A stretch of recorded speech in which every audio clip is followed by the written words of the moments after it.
Hey everyone, it's Alexis. I am back with a brand new video. Happy Monday. Thank you for being here. I am so excited to share, as I do every week, pointers about relationships, manifestation of your specific person. Today, I'm going to also share a success story of a client who really turned her circumstances, her situation with her SP around. They went from, you need to move out. I don't want to live with you. I am not interested. You are so difficult. I can't do this anymore, to loves and kisses, reconciliation, cuddles, and this whole amazing thing. So I'm so proud of her. I'm excited to share her success story. And I want to talk about how to properly go about your mental diet. All right. Let's touch upon basics today about the mental diet. I've heard recently we have a whole bunch of new subscribers to our channel. So let's touch upon what is your mental diet? How do you go about creating your mental diet? As I've said in a lot of videos, mental diets are not one size fits all.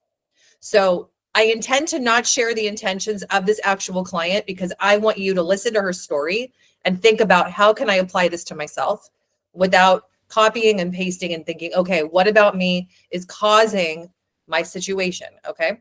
Also, I'm going to share today some 3D tips, how to deal with your specific person when they are saying things you don't like, when you're feeling frustrated, when you feel that you're putting in the work, thinking the appropriate thoughts, changing your viewpoint on things, recreating the relationship in your imagination, and then how the heck do you interact with them in the 3D reality? Because this client, I gave some specific pointers also. Okay. So if you're not seeing a lot of movement, or things are driving you a little crazy, or it's becoming more difficult because now you're consciously creating, which I see a lot, then welcome to the party. All right. Nobody said this was going to be easy. I have never, I can't say never because I'm not sure about my over 200 videos, you guys, but generally speaking, the recreation of ourselves, the recreation of a partner, the creation and the manifestation of your ideal relationship, or whatever you're consciously creating on purpose, ain't easy. All right. It is the most rewarding, but there are times with all of my clients and with myself where there have been really difficult times. How do we get through them? How do we interact? What the heck do we do? So let's talk about it. Okay. I want to give a little bit of a backstory too about this client before I go into her success story. She had lived with her specific person on and off for roughly 3 to 5 years. When they had first met, he pursued her, he chased her, he was all into her. And then slowly but surely within that first year, there were lots of things that happened. She felt like she chased him. They had a completely opposite dynamic. They got back together. And then really that same cycle would repeat itself. There would be coming back together, kisses, love, etc., and then it would kind of disintegrate. So if this is you, if you have a pattern that you've noticed in your relationship, then listen to this and think about, how can I apply this to me? How can I really rework myself? And my vote is always, who am I being? What am I doing? What am I thinking? How am I responding to my person in my reality? We need a lot of tools for this, you guys.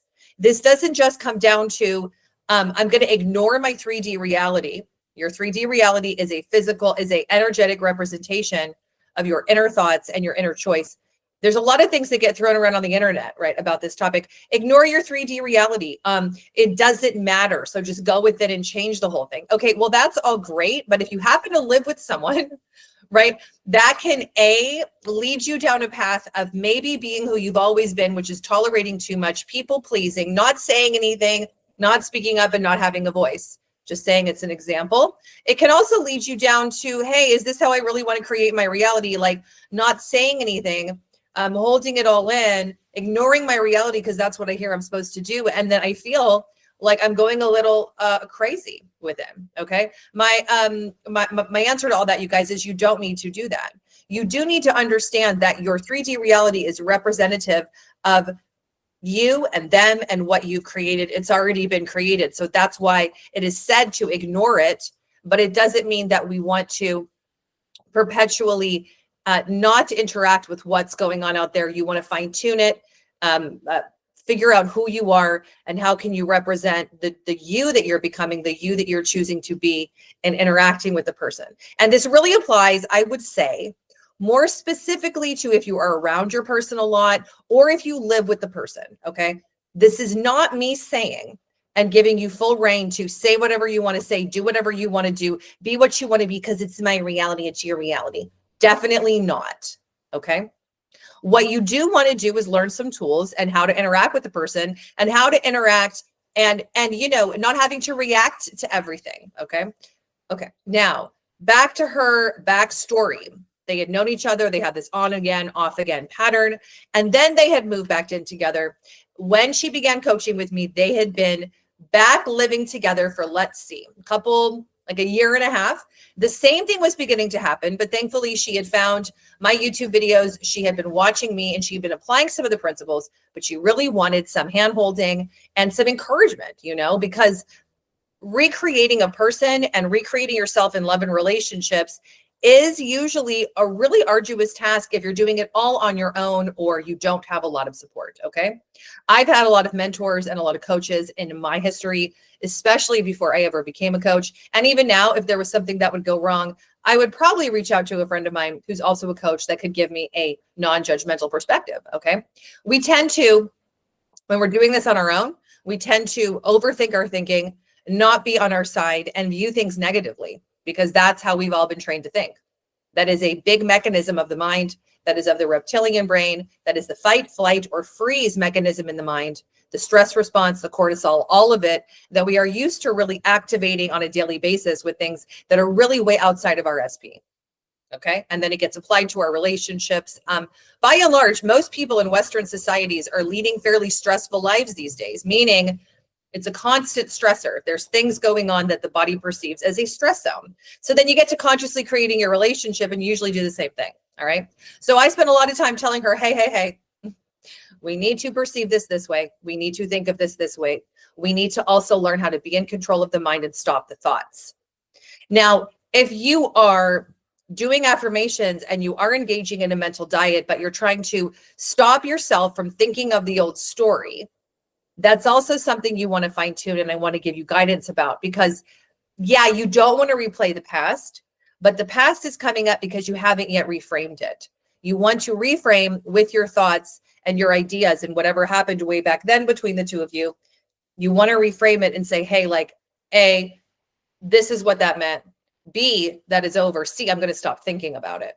Okay. So if it's coming up, you got to handle it. You don't want to ignore it, because what you resist persists. You got to reframe it, rethink about it, rejig the whole thing in your mind. This is not me saying to revise it. It's to give it a meaning that is self-satisfying, that supports you, because the past doesn't even exist. So it's replaying though in your mind because it's asking you to change your representation. It's asking you to change your thoughts about it. Okay. So getting a journal is very helpful for this, writing down what you think that scenario happened, what it meant, reframing it to something that is self-pleasing and helping. Okay. You can do that with multiple scenarios. And you also want to learn to stop your thoughts. Stop the mind from going into the past and remembering and replaying, rehashing, rehearsing all the things that were so against you, right? Think of it like this. When there is a car accident that happens, let's say there's 5 witnesses, all 5 witnesses have a different viewpoint on that actual car accident. So like, what actually happened? Whose opinion wins? Chicken or the egg kind of thing. If a tree falls down and nobody heard it, did it really fall down? So anyways, you want to think like, my perception of my past with my person, it's my limited perception and perspective. So if it keeps on coming up, you guys, you got to handle it. You don't want to be like, it's the old story. I don't want to think about it. I don't want to talk about it. I get not talking about it to people that aren't versed in this kind of thing. But if you're thinking about it and talking about it to yourself in a negative way, that's something to reframe and handle. And that's what she and I did a lot too. Okay. So now that being said, I am retrying to use my blue light glasses because I am at the computer a fair amount of time and I think that they work. So therefore they work. And aren't they cute? Okay. All right.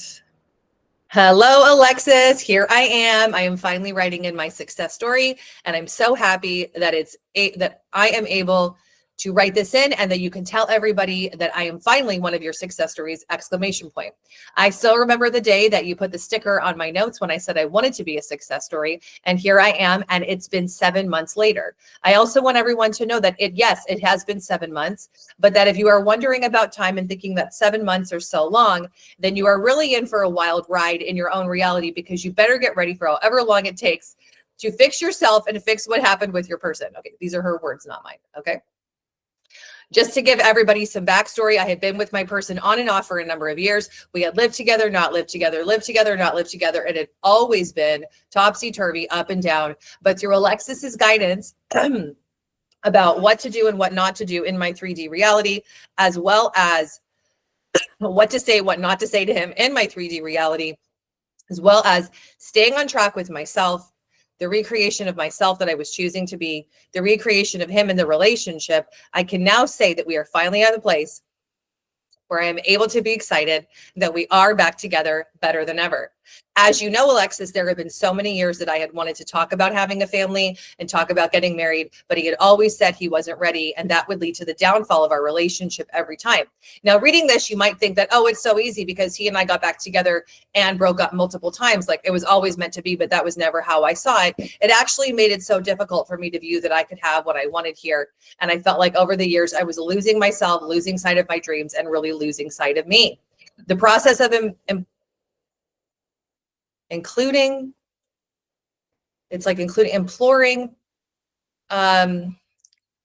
the mental diet. Let's say there's a typo, do you know I'm a stickler about typos? Including the mental diet was the only thing that I felt like over all the time that I had done manifestation techniques really helped me. It is true what she says. It is true what they say, that my thoughts create. Who knew all along that I was the creator of my reality? But now it's more like I get it, I understand it, and it's an of course moment instead of something that I am making myself do. It was also a very big shift to be the one that was receiving it, be the one that was in it, instead of being the one that was thinking something, making something happen, and affirming something into existence. Yes. Thank you, Alexis, for all of your guidance. I can't wait to continue coaching with you and to get this better and better. We are finally planning that trip to Bali I had talked to you so much about. It's all coming through for me. You are my angel on high. I love you so much. Big hugs. All right. So you guys, what did she do? Right now, let's talk about these bigger topics, what not to do and how do you interact with your person. Okay. If you live with your specific person and you're on the rocks. Okay. First of all, what you want to do is not base your schedule on avoiding the person. Okay. That is living in the lack of the whole thing. What I want you to do is to live your life and continue focusing on yourself and recreating the self within you, as she had to do, right? She had to do a lot of work on recreating that she was confident in love, that love stayed with her, love was here to stay, and that there was no longer this story of persistent, consistent rejection. She ended up living in the end of rejection all of the time. It was there's usually, like I've said in a lot of videos, either people are living in the end of abandonment or rejection. Sometimes it can be rejection combination of both. But most of us have one or the other, okay? She was constantly living in the end of rejection. And the rejection story would get repeated no matter what was happening. Like he would go to In-N-Out and get dinner, and he wouldn't get exactly what she wanted, and she would label it as rejection. They would go and do something, and whatever it was, she didn't like. Now, I want to say honestly, what had she always done about this? If he did something, she was always frustrated, irritated, angry. She would go into like inner rage fits, right? And then when she came to coaching, it's just so much better with these on. When she came to coaching, like she had held all this in because she had also thought, I'm not supposed to say anything or do anything in my reality. And I said, okay, so let's fine tune this a little bit, because you really can't continue to hold everything in, bottle everything in. And I want you to start accepting and thinking, maybe to create the ideal relationship, you don't need to do that. What I do want you to do is start thinking in those moments, placing yourself in, okay, this is happening. It's not my ideal situation. He forgot to get me the extra side of ketchup. Okay. Now you guys, we all know that the ketchup isn't about the ketchup. It's about something way greater, right? Okay. So anyways, back to the story. So I had said, okay, is there a way for you to stop yourself in the moment, slow yourself down, be with how you actually feel? And I want you to tell me when the catch up happened, how were you feeling? What was the feeling in your body? What was the somatic representation going on within you without going into affirmations and the whole thing? And she said, okay, let me take you there. And I said, okay, let's go there together. Right.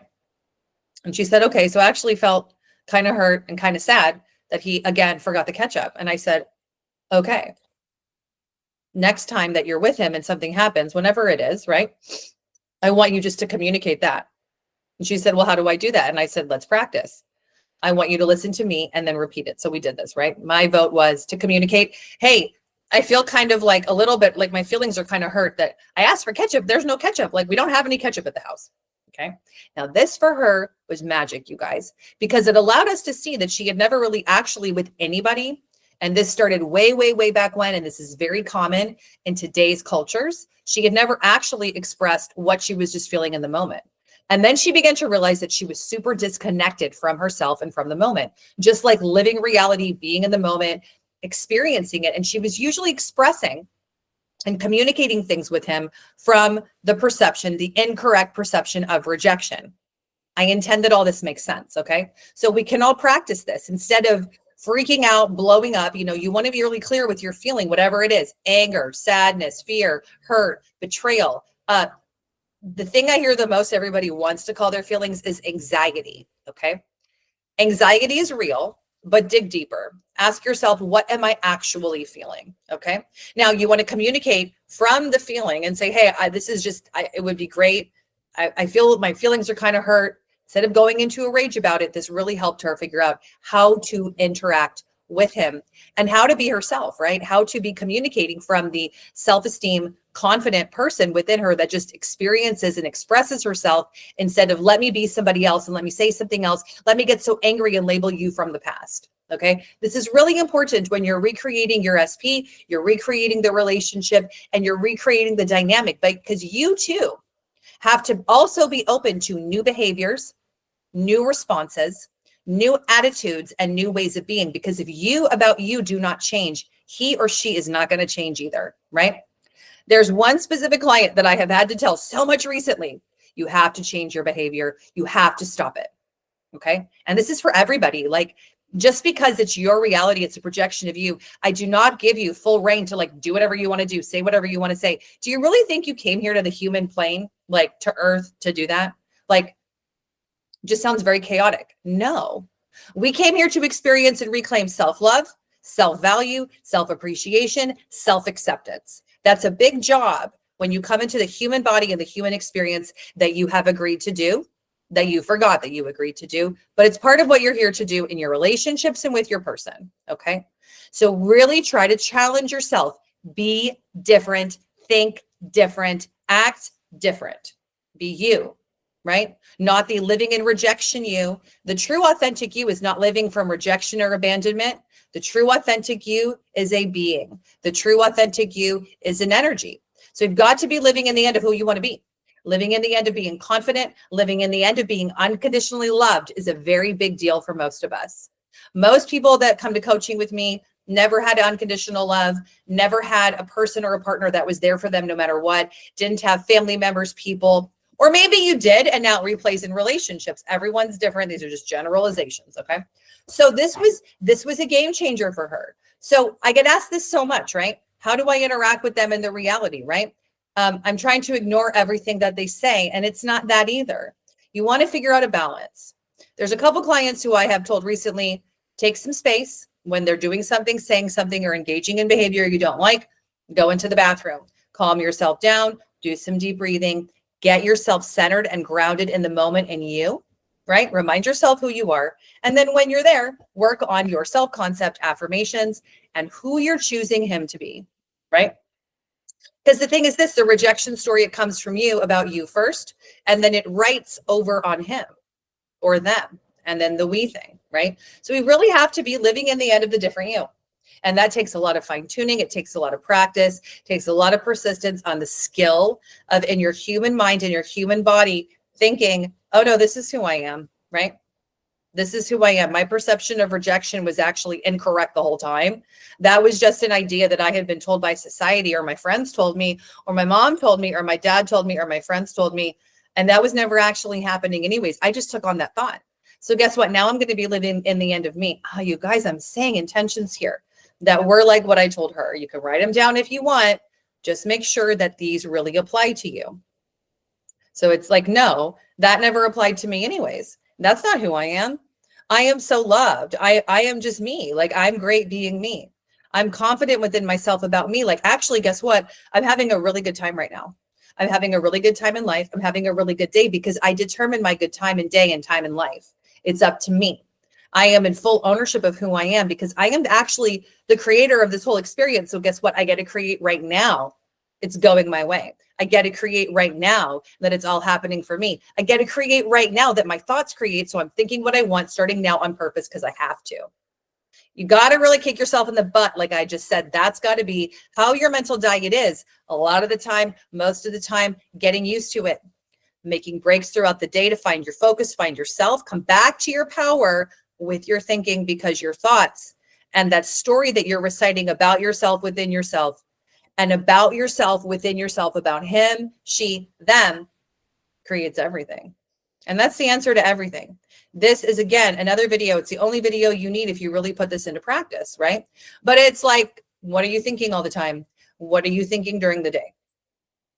Excuse me. Generally speaking, a lot of people think they're on a mental diet, and guess what? They really aren't. They're just thinking intentions once in a while, or they're getting super triggered by their SP. And then I ask them, like, are you on any kind of mental diet at all? Like, are you on any sort of regimented thing? And like, at least most people are honest with me because I can already tell. It's like, okay, we're really caught up in the negatives. Everything is against you. This is never going to work. This has happened. That has happened. This has happened. And that's the mindset you're in. We need to be in the mindset that is so different. Self-wholeness, self-completeness, self-valuing, self-appreciation, self-love, and deciding that they unconditionally want you and accept you and love you no matter what. It's got to be an internal decision before it happens, right? That's the other thing. If you spend so much time like ignoring them, ignoring the reality, like, you know, that's not really happening out there. I'm creating my reality within. Like, are you really changing things? Or are you just trying to ignore a bunch of stuff, right? And you don't have to do that, okay? You don't have to do that to get things moving. And I think that could be kind of an internally toxic thing. Your reality is a collection of old thoughts. That's why it's said that way again. But you want to be deciding what's happening, using the thoughts and the power of you and the power of creation that exists within you to create your reality. Bottom line, that is it. Okay. You got to kick yourself in the butt this way. You can be just like her. You can get a sticker on your notes. Oh boy. Okay. If you are a client who doesn't yet have a sticker, remind me, tell me, and you get to pick from one. Okay. Just saying, sometimes I forget. Okay. But you can be just like this, and you can experience with your person exactly what the desired reality is now. It just takes tweaks, knowing how to do this, employing the right tools, how to react to them appropriately to stay in your power, stay in your conviction, stay in your creator mode, right? Because actually the moment that we get like abhorrently angry, irritated, enraged, we're not in our power at all. Now, what do you do when you're in consistent fights with someone, right? Well, you let it play out and you come back to your stability and you keep on choosing the you that you're creating and choosing them. And eventually it will die out. Eventually they'll apologize. Eventually it will coming together for you as long as you don't go into a victim mode. Okay. All right, you guys. So I intend that this all makes sense. I have shared a lot of nuggets, juicy information about relationships and manifesting your SP in this video. And I intend it helps you. Have an awesome week. Celebrate yourself. Have a great time. And where I am, we are moving into spring. It's going to be summer and I'm excited about it. Anybody else? All right. I'll see you guys next week. Have an awesome day. Bye.